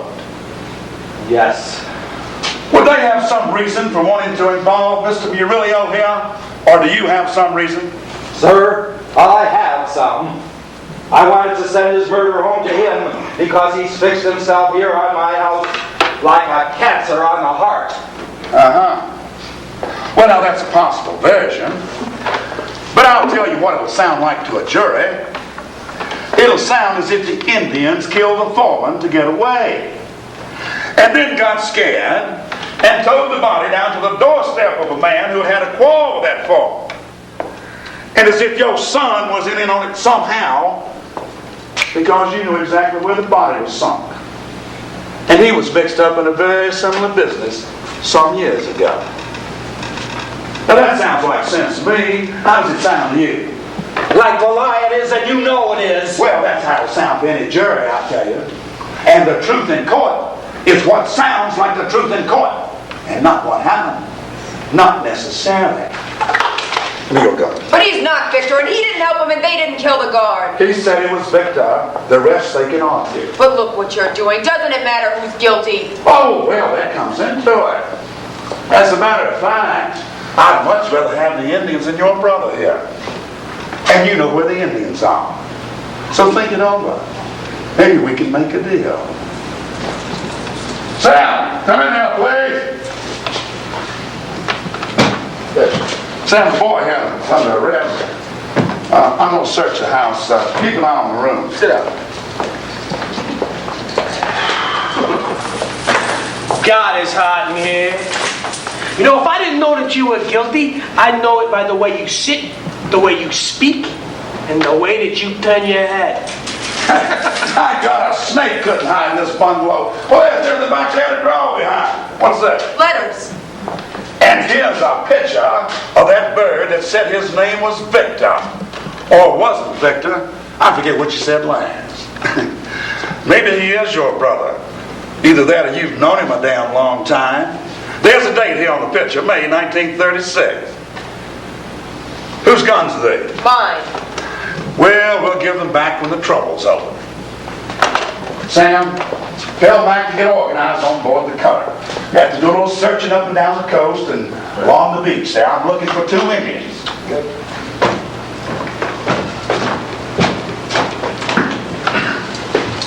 Now here's my proposition. Tell me where the Indians are, and I'll let your brother go. Now you'll find my words as good as an honest man's. And it's a good bargain. Better than you'll get in court. I keep my word because if I didn't, I couldn't stay in business. But once you get in front of a district attorney's office, hell can't save you. So tell me where the Indians are, and I'll do without it. They'd be hanged. Well, I wouldn't be surprised. Then why do you protect one man whom I won't name, who might be tried but evidently won't be? Lady, I told you that I keep my word. If I keep my word to you, I have to keep it elsewhere. And you dare admit that? Well, if I didn't, people would just laugh. That's just politics and government. I've been in politics here all my life. I don't like it myself, and I didn't invent it. But what you have to do is sell protection to the people that can pay, and then protect them the best you can. Even from murder? Well, no, not from murder. But if it comes down to murder, you give them what breaks you can. You could be honest. You know that. No, lady. I couldn't. It's been tried. You have to have a machine to stay in office. And nothing runs a machine but money.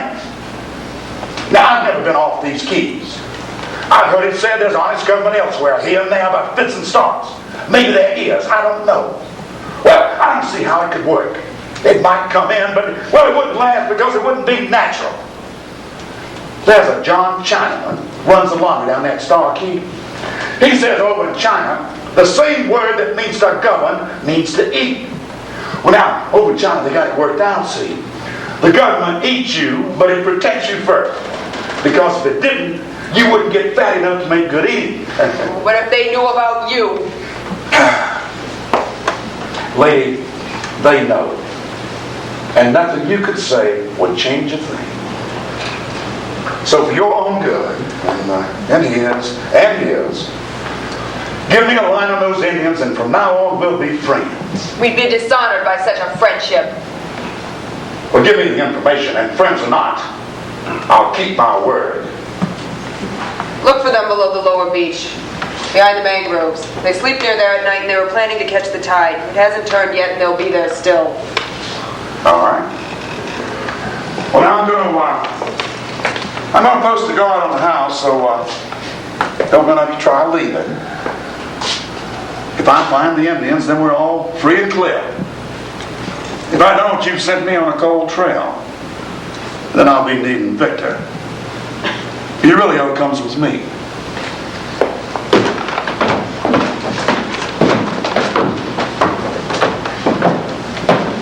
But they'll still be there. You told them where they are. They won't be gone yet. No. You did this for me? I can't let you go off and die for them, or send them to die for you.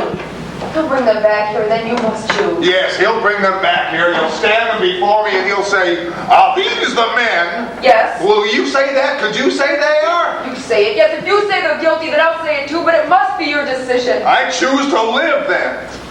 No one can choose for you. What else should I choose? What else could be expected? You'll do what you must. I've heard people do what's generous in danger. Save others first and then oneself. Only it isn't a question of who's saved first. It's a question of which is saved. It's one or the other, but it's not both. There has to be a scapegoat. And either the Indians pay for Murillo's fun or I pay for it. Yes. But what you're saying is I should strike an attitude of what the hell and walk off quietly to a death on the gallows to save 2 drones from a reservation? No, I haven't said that. But can you stand face to face with 2 innocent fugitives and stand there silent and load them with a crime to save yourself? How could one do it and live? Would you wish to go on after they were gone? How else could I live? Any way that squares with what a man waking in the night may think of himself and not want to die before morning. But no way squares. No way I could possibly think of squares with the rules. You're thinking of the old rules, the ancient code established by the knights in the Middle Ages. But man doesn't live by faith or honor or justice. Nah, that's revoked. He lives as he can, as the animal he is. Because it's impossible to arrange a life by these fantastic, inexcusable rules. Look at these laws of chivalry as they're laid upon my soul tonight. Half an hour ago, I'm asked to die to protect the right of a woman to see the man she'll have. All right, that I can die for. That's understandable. But now I'm asked to forget about you because that's less important. And instead die for 2 Indians out on the beach I don't even know. Meanwhile, leaving the woman to the mercy of the same scoundrel it was my job to save her from before. Isn't it a question whether I'm more useful here and alive and trying at least to ward off Murillo? But we cannot choose, either you or I, to purchase your safety or mine by offering up those 2 poor wandering children to Murillo and his sheriff. We simply can't, whatever happens. Whatever happens, have you envisioned that? I have a revolver and I can use it. And would you? Do you doubt it? Then we both die as a sacrifice to the rules. Oh, geez, it would be something to know who it is arranges these little ironies. I came here running from a civil war where madmen and morons tore a continent apart to share it. Where death and rape were common as flies on a dead soldier, and alien men grew weary of native women. I ran from that storm of death and murder because I couldn't help, because nobody could help. And I wanted at least to save my life in any crawling way. But the great master of the laboratory with spectacles on nose drives me here to this bloody war where I have to choose again between death and the rape of a woman, between death and the murder of innocent men.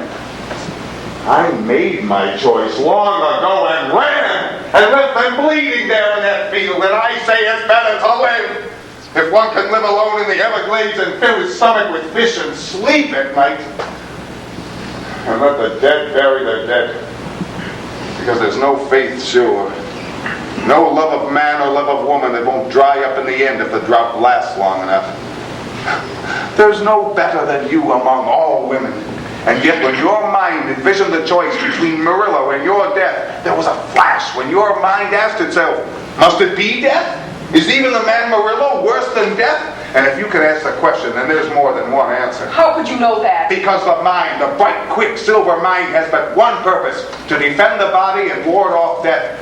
Because it's the law of earth, where life was built up from the very first on death and murder, where the female hates what she gets and learns to love it, must learn to love it or the race would die.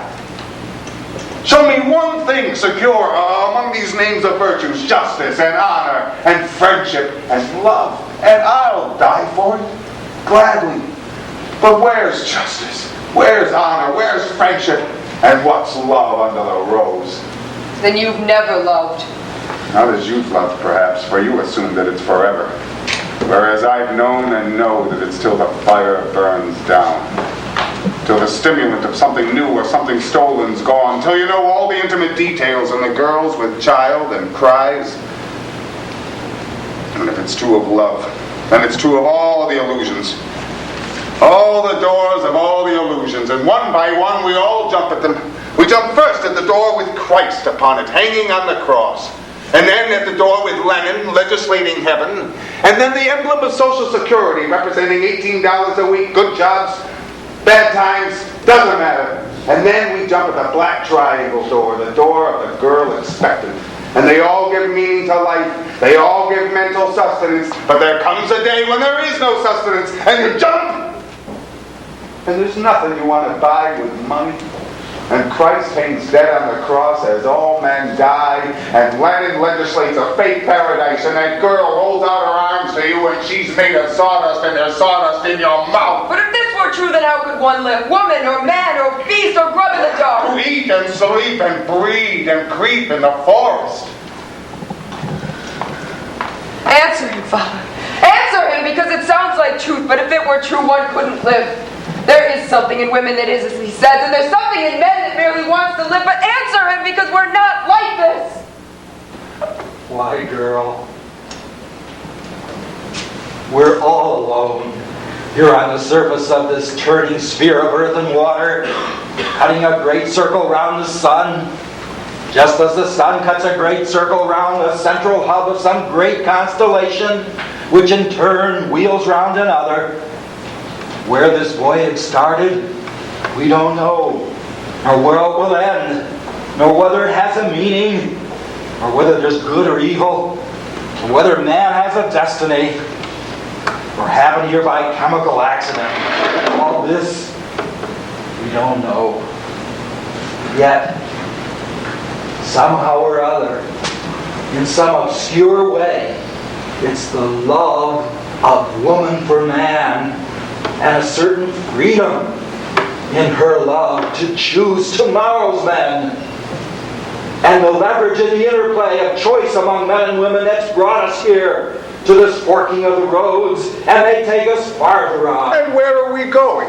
To a conquest of all there is, whatever there is among the suns and stars. And what if it's empty? What if it's all just empty here in space like a vast merry-go-round of eyeless gods turning without resistance? Jupiter and Saturn, Mars, Mercury, and Venus, carved out of rock and trailed with cloud and mist, but nothing. And in all the constellations, no meaning anywhere. Nothing.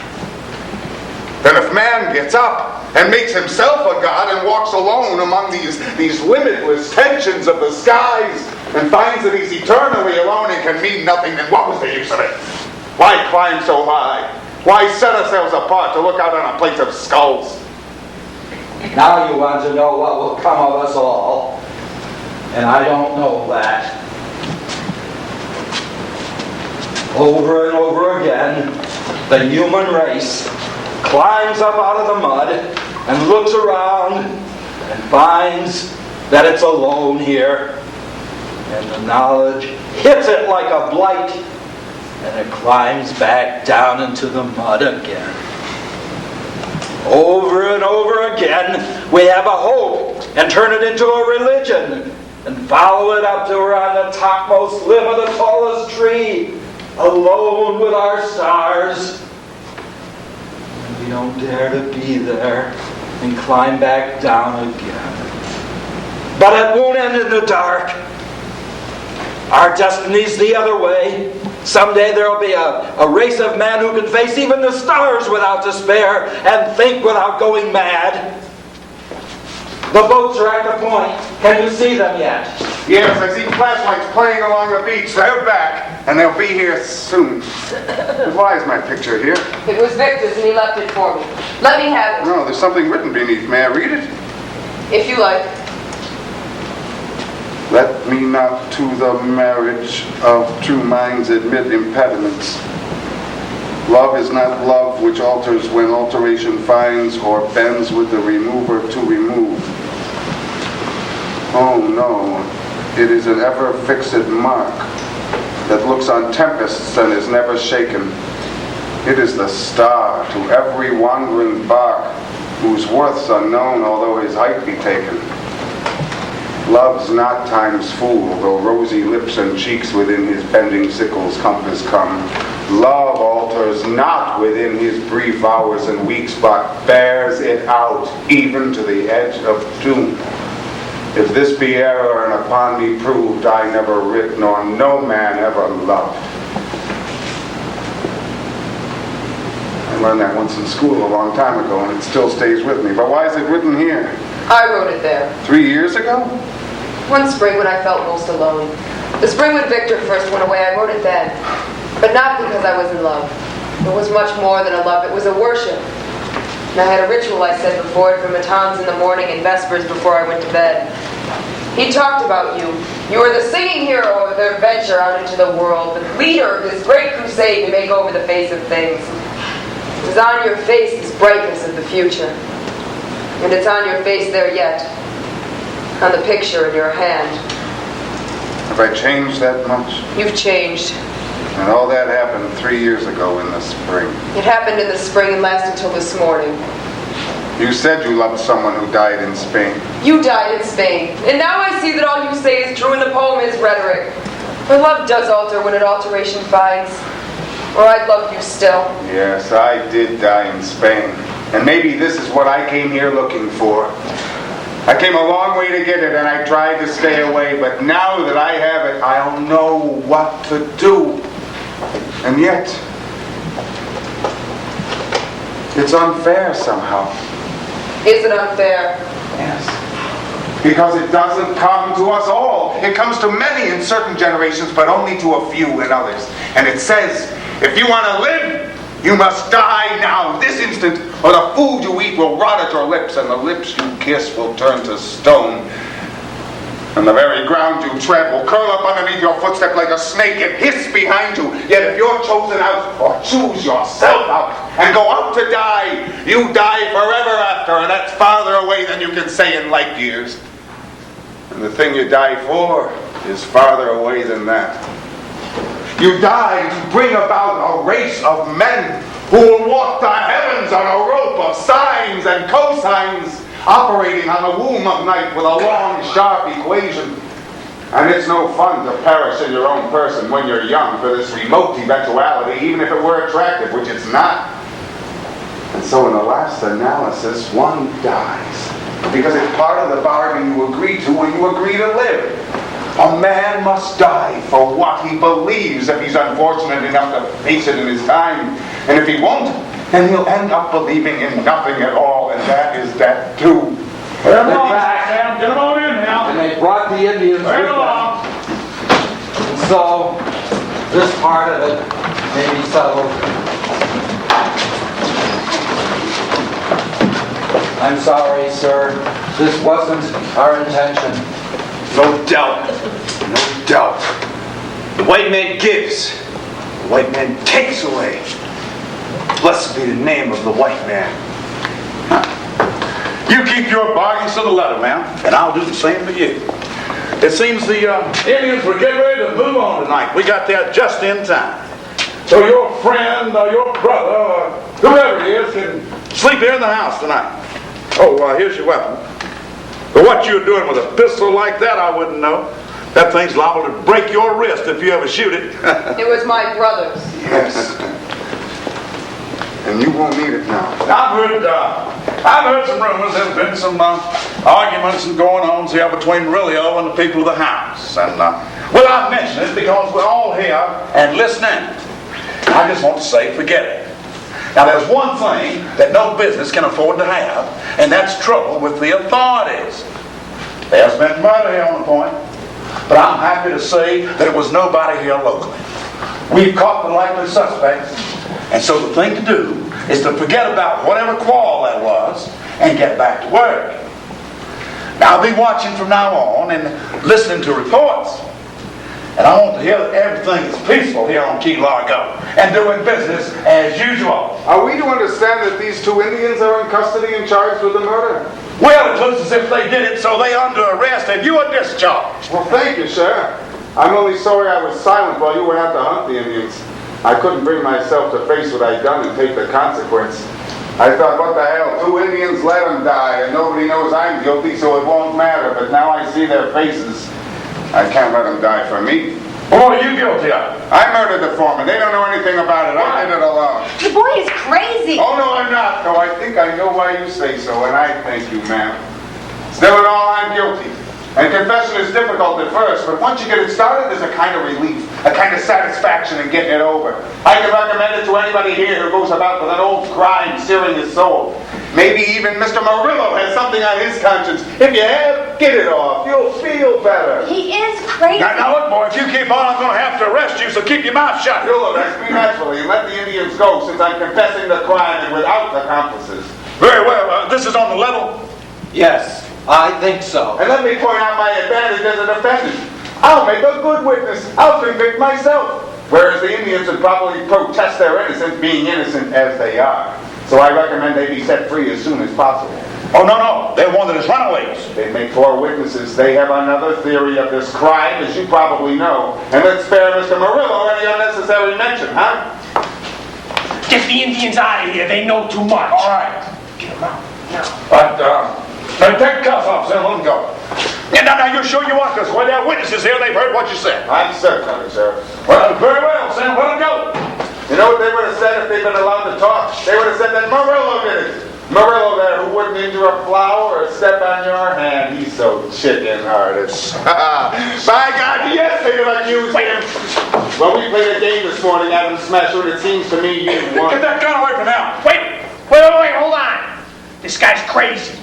He wants to kill me. Yes, I do, and if anybody jumps at me, you're done. Because the trigger on this thing is as tender as young love. Be careful. I think you said this morning you weren't afraid to die, but what you meant was you knew I didn't have the guts to shoot you, and you're right, I didn't.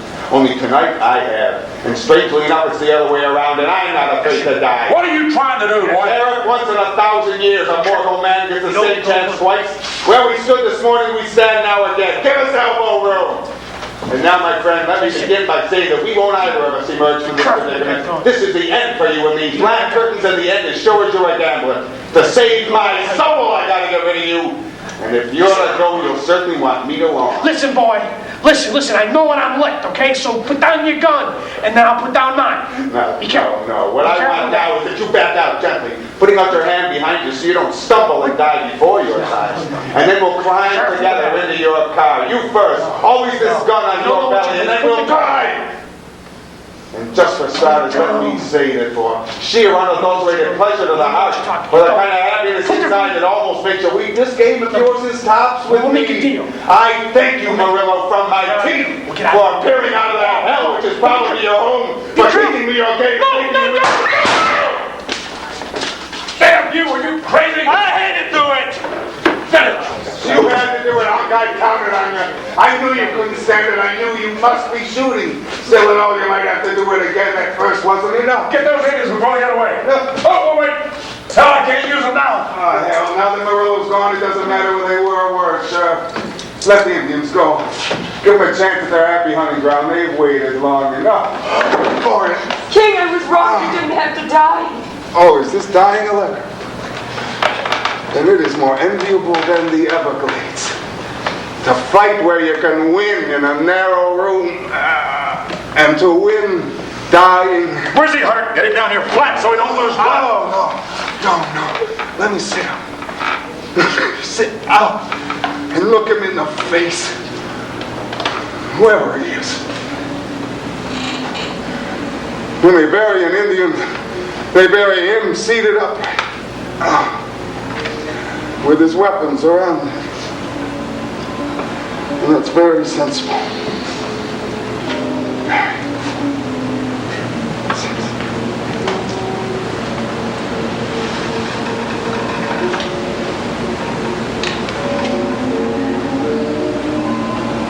Well, you can't be sorry for a man that planned it, and it all worked out. He got just what he wanted. Just for the record, sir, this was your son? Yes. He was my son.